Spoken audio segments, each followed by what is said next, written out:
No episódio anterior da série de Damn Reincarnation, o Eugene junto com o Gages chegam no beco. Eles estão usando magia para mudar sua aparência, já que ninguém pode saber que um membro importante da família está lá. Eles então se posicionam e se preparam para quando o Lodge aparecesse. No leilão, existe uma regra. Lances e compradores são anônimos. Cada pessoa fica em uma sala diferente, exceto seu parceiro, e as pessoas não podem ver quem mais está participando. Existem 3 botões. O do meio é para poder participar.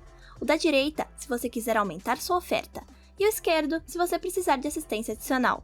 O apresentador vem e explica como tudo isso funciona. Eles estavam leiloando itens de alto valor que vêm de Helmut. A certa altura, eles mostram uma caixa contendo uma peça de metal. O Eugene aperta rapidamente o botão para comprar.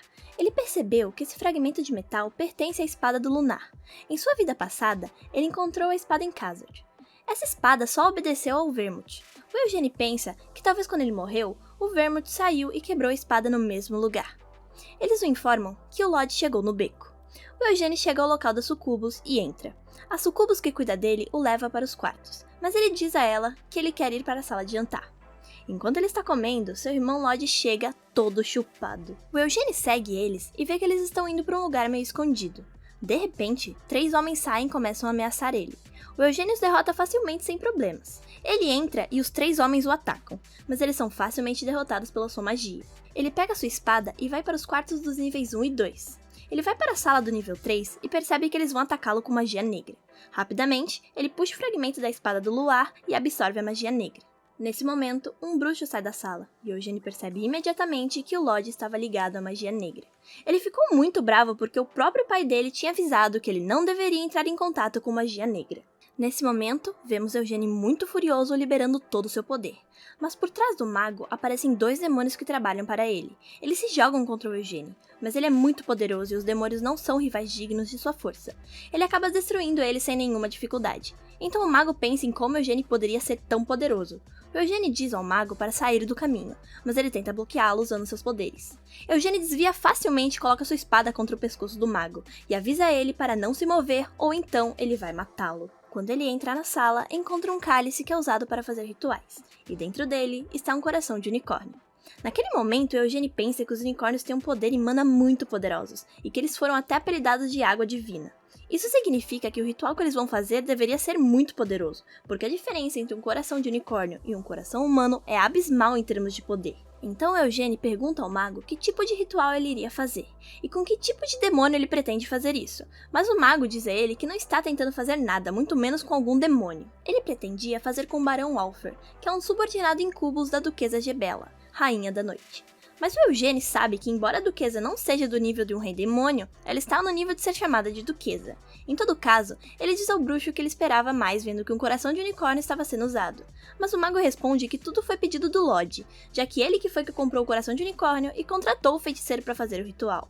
Então, o Eugene vai para onde o Lodge está deitado e acorda ele com um tapa. Quando o Lodge acorda, ele pergunta para o Eugene o que ele está fazendo ali. O Eugene responde que ele tem o seguido e que ele também ouviu que o Lodge estava numa situação ruim. E ele vem tentando entender o que o Lodge estava passando, e é por isso que ele diz a ele não se envolver com magia negra, já que o Lodge é um dos portadores do nome Lionheart, e aliás, ele é o herdeiro principal, além de tentar fazer um pacto com algo tão baixo quanto o Incubus. Mas o Lodge responde que tudo estava sob controle.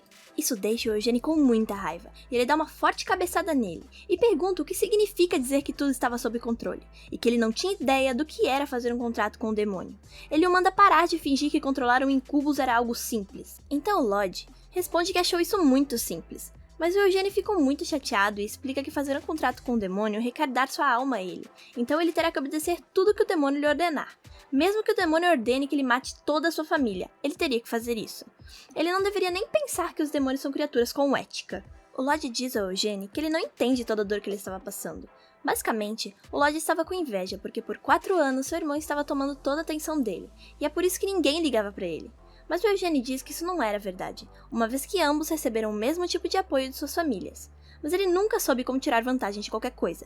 Além disso, o Eugene treinou muito e estudou sem descansar, enquanto tudo que o Lodge faz é se perder no álcool e drogas. De qualquer forma, o Lodge continuava insistindo em se tornar um mago das trevas. Enquanto ele estava falando, ele foi interrompido por um soco. O Eugene bate nele e diz para ele parar de chorar por causa das suas próprias más decisões. Nesse momento, alguns guardas chegam e levam o feiticeiro para longe. O mestre da Torre Vermelha também chega, ao qual o Lodge deveria se explicar. Mas o Lodge insiste repetidamente que apenas queria estar envolvido com a magia negra. Mesmo assim, o mestre da Torre Vermelha sabe que não foi bem assim. Então, ele o enviará para dar explicações para o Lord Gillard. Naquela mesma noite, eles encontram Gillard para falar sobre tudo isso. Mas chega um homem chamado Balzac, que ele é o mestre da Torre de Magia Negra. É um dos 3 bruxos das trevas, possivelmente o mais poderoso. Então, ele se senta à mesa onde todos estão reunidos, mas isso incomoda muito a Tennis. Então, o mestre da Torre Vermelha diz a ela para se acalmar porque o Balzac não teve nada a ver com o incidente do Lodge, mas isso deixa ela mais irritada ainda. Ela acha que o Balzac era o mago que estava com o Lodge naquele momento, mas na realidade era um amigo dele chamado Gavit. E Balzac garante que não tinha conhecimento do que aquele mago estava fazendo. Além disso, Gavit não pertence à Torre dos Magos das Trevas, mas mesmo assim, Tennis ainda está muito zangada. Naquele momento, o senhor começa dizendo que se a Torre dos Magos das Trevas não estava envolvida no incidente, então por que ele estava ali? Ele responde que ele tem que assumir a responsabilidade em partes, porque mesmo que ele não estivesse envolvido no incidente como tal, muitas criaturas que pertencem à Torre das Trevas estavam. Então, para consertar as coisas, ele resolveu tomar algumas medidas. Entre elas, é cortar a cabeça do Incubus que o Gavit convocou para fazer o contrato com o Lodge. Novamente, ele pede desculpas pelos inconvenientes causados e sai. Mas antes, ele ora para o Eugênio de uma maneira maliciosa. Quando Balzac deixa o local, o senhor pede para o Eugênio para sair. E quando isso acontece, o Sr. Gillard pede desculpas a Loberian, o mestre da Torre Vermelha, pelos inconvenientes, mas ele diz a ele que não foi nada. Então, o Gillard quer enviar o Lodge para a família principal como punição, mas isso deixa Tennis muito nervosa, e ela diz a ele que essa medida é muito rígida, já que Lodge não usou magia negra diretamente, ele apenas tentou. Ela tenta explicar a ele que Lodge não fará isso de novo, pois ele iria tomar esse incidente como uma lição. Mas o Gillard é radical na decisão que tomou, e embora Lodge seja seu filho, ele não hesitará. Mas a Tennis fica muito chateada e diz a ele que ela não permitirá que Lodge vá para a família principal, e que se esse for o caso, então ela prefere mandá-lo para a casa de seus pais, porque lá ele poderia aprender magia sem ser reprimido dos seus desejos. O Gillard então diz a ela para ela fazer o que ela quiser. Enquanto isso, o Balzac encontra o Eugênio fora da sala. Ele diz ao Eugênio que por conta da situação, eles não poderiam ter uma conversa decente. Mas o Eugênio responde que ele não estava interessado em ter uma conversa decente com o bruxo das trevas. Então, o Balzac diz a ele que ele entende suas diferenças e entende que o Eugênio odeia a magia negra. O Balzac também diz a ele que ele ouviu falar do Eugênio, desde a performance incrível que ele teve na cerimônia de sucessão anos atrás, e que hoje em dia o que ele faz com a magia é espetacular. Ele também menciona algo que ele não poderia dizer dentro da sala, porque não era conveniente para ele, mas ele diz a ele que ele assumiu algumas responsabilidades quando se tornou mestre da Torre das Trevas, e que existe algo que beneficia o Eugênio. Ele estava interessado em escrever uma carta de recomendação para o Eugênio, para que ele possa ser aceito em Acheron. O Eugênio diz a ele que ele iria aceitar, mas isso não significa que eles são amigos. Então o Balzac diz a ele que é mais do que suficiente para ele, e sem mais nada a acrescentar, então ele sai. Mas quando ele sai, o Eugênio pergunta se ele realmente não tinha nada a ver com o que aconteceu com o Lodge. O Balzac responde que ele é um bruxo das trevas com muito orgulho, e que ele não ousaria manchar o nome da magia negra com tais atos patéticos. E tomando isso como resposta, o Eugênio sai também e vai para o seu quarto. Ele olha para o coração de unicórnio, o mesmo que o senhor lhe deu como recompensa por resolver o caso do Lodge. Então o Eugênio decide tirar a mana daquele coração, uma vez que não tem impurezas e é bastante forte. E no ritmo que ele está indo, ele poderia alcançar as 4 estrelas do poder antes dos 20 anos. E Eugênio estava determinado a alcançar tal poder.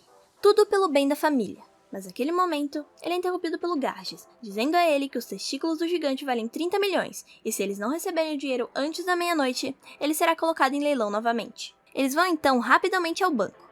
Depois disso, eles vão logo ver o que compraram. O Eugênio pensa que ele não estava interessado em ver os testículos do gigante, mas ele irá de qualquer maneira. E enquanto eles estão caminhando, o Eugênio percebe algo estranho e sai correndo para ver.